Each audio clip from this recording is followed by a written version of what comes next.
CAG की report पेश हो गई है। सीएम रेखा गुप्ता ने पेश की है सीएजी की रिपोर्ट।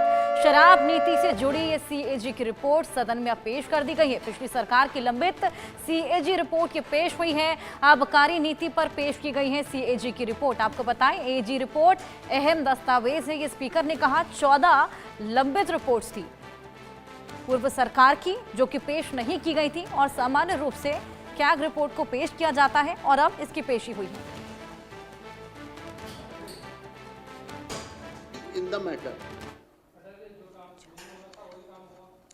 इसके बाद भी दिल्ली सरकार ने मामले में तत्परता से काम नहीं लिया। कोर्ट में आने के बाद भी सरकार अड़ी रही रिपोर्ट को अपने पास दबा के रखने में।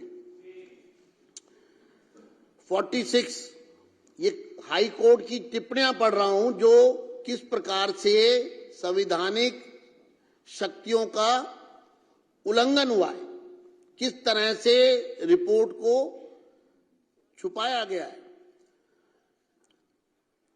46 it is quite evident there has been an inordinate delay on the part of the respondent government of Delhi in taking requisite steps for laying the CAG reports before the Legislative Assembly. The sequence of events and the timeliness reveal a disdainful disregard by the government of Delhi of its constitutional obligation. यह बिल्कुल स्पष्ट है, high court कहता है, यह बिल्कुल स्पष्ट है कि प्रतिवादियों दिल्ली सरकार की ओर से विधानसभा के समक्ष सीएजी रिपोर्ट रखने के लिए अपेक्षित कदम उठाने में अत्यधिक देरी की गई।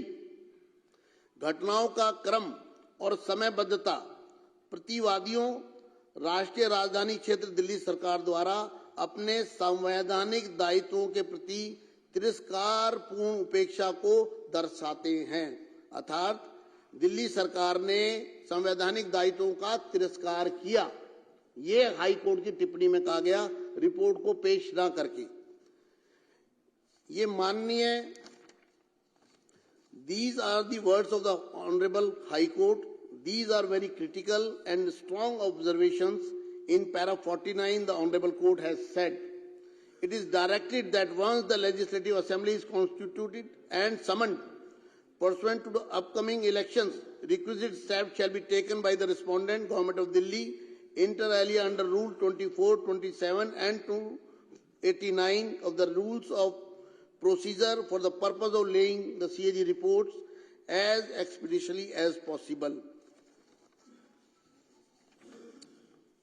यह माननीय उच्च न्यायालय के शब्द है। यह बहुत ही गंभीर और कड़ी टिप्पणी है। इसके अलावा पैरा 49 में माननीय न्यायालय ने कहा है, यह निर्देश दिया जाता है कि आगामी चुनावों के बाद जैसे ही विधानसभा का गठन होता है और सदन को आहूत किया जाता है, दिल्ली सरकार द्वारा अन्य बातों के साथ साथ प्रक्रिया नियमों के नियम 24, 27 और 289 के तहत सीएजी रिपोर्ट को यथाशीघ्र सदन के पटल पर रखने के लिए आवश्यक कदम उठाए जाएं। अतः यह बहुत ही खुशी की बात है कि नई सरकार द्वारा माननीय उच्च न्यायालय के निर्देश के मद्देनजर और अपनी जिम्मेदारी को समझते हुए दिल्ली की जनता के प्रति पहले ही सत्र में पहले ही दिन आज सीएजी रिपोर्ट को सदन पटल पर प्रस्तुत किया जा रहा है। मुझे उम्मीद है कि सीएजी रिपोर्ट में दिए गए निष्कर्षों और सार्थक सकारात्मक विचार विमर्श करेंगे। आज हम एक रिपोर्ट ला रहे हैं, उसका कारण ये है कि ये वॉल्यूमिनस है, बहुत बड़ा, चूंकि ये पिछले कई वर्षों का बैकलॉग है और हम चाहते हैं कि दिल्ली की जनता के सामने सब चीजें बहुत स्पष्ट रूप से आए। इसलिए आज एक रिपोर्ट सदन के पटल पर रखी गई है और इसी तरह से आने वाले दिनों में दूसरी रिपोर्ट लाई जाएगी। मैं चाहता हूं इस रिपोर्ट पर सदन में कुछ सदस्य जिनके मेरे पास नाम आए हैं वो पूरी तरह आतुर हैं कि हम इस चर्चा में भाग लेना चाहते हैं सीएजी रिपोर्ट के बारे में। क्योंकि सीएजी की रिपोर्ट आज यहाँ पर ले हो गई है, इसलिए मैं इस चर्चा को ऑन करता हूं। और क्योंकि ये मामला बहुत गंभीर मामला है, सीएजी की रिपोर्ट को दबाना एक तरह का क्रिमिनल ऑफेंस है मेरी नजर में। तो इस पर सभी सदस्य अपनी भावनाओं को व्यक्त करना चाहते हैं। जितने सदस्य मौजूद हैं सभी की तरफ से रिक्वेस्ट आ रही है, लेकिन आज हम इसकी चर्चा शुरू करते हैं अरविंदर सिंह लवली जी से।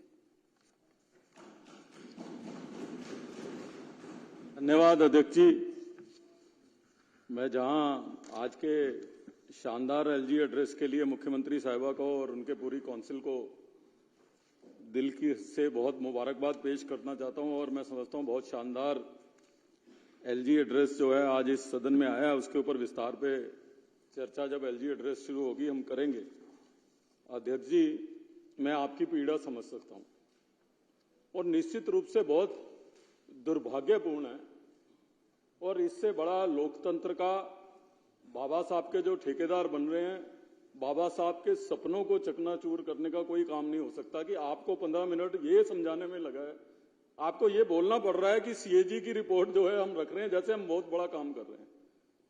ये संविधान की प्रक्रिया है, जिस परिकल्पना, जिस लोकतंत्र की परिकल्पना बाबा साहब ने करी थी, जब संविधान को फ्रेम किया गया था, तो उसमें एक नेचुरल कोर्स में है कि कोई भी सरकार की मर्जी नहीं है कि वो सीएजी की रिपोर्ट रखे या ना रखे, मैंडेटरी है।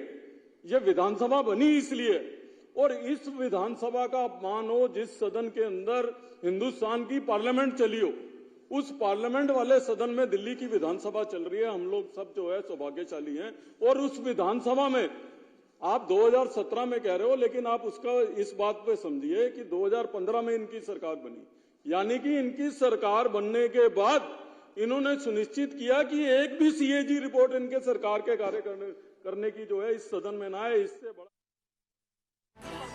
कोई शक नहीं है कि श्री केजरीवाल जी ने ये कहा था कि जो आतिशी जी को मुख्यमंत्री बनाया गया है वो टेम्परेरी है, और उसके बाद मैं मुख्यमंत्री बनूंगा। मैं उस बारे में बहुत ज़्यादा तो नहीं कहना चाहता हूं कि आपको मालूम है कि माननीय सुप्रीम कोर्ट ने, जो देश की सर्वोच्च अदालत है, उसने ही उन्हें सचिवालय जाने पर रोक लगाई हुई थी। वो किसी फाइल को साइन नहीं कर सकते थे, उसके ऊपर भी रोक लगाई हुई थी, और उसके बाद दिल्ली की जनता ने अपना निर्णय भी दे दिया। तो उसके बाद मेरे लिए कुछ कहने के लिए रह नहीं जाता है। इसमें कोई शक नहीं है कि केजरीवाल जी ने माननीय प्रधानमंत्री जी के बारे में बहुत कुछ खराब बातें कही, और यहाँ तक कहा कि अगर उन्हें दिल्ली का इलेक्शन जीतना है तो जन्म लेना पड़ेगा।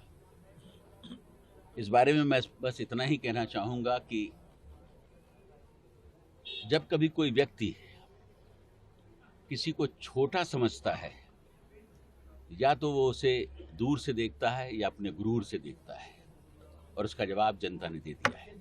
भारतीय जनता पार्टी ने दिल्ली सरकार में आके मुख्यमंत्री कार्यालय से, विधानसभा के मुख्यमंत्री कार्यालय से, मंत्रियों के कार्यालय से बाबा साहब भीमराव अंबेडकर की फोटो हटाकर उनकी जगह प्रधानमंत्री नरेंद्र मोदी जी की फोटो लगा दी है।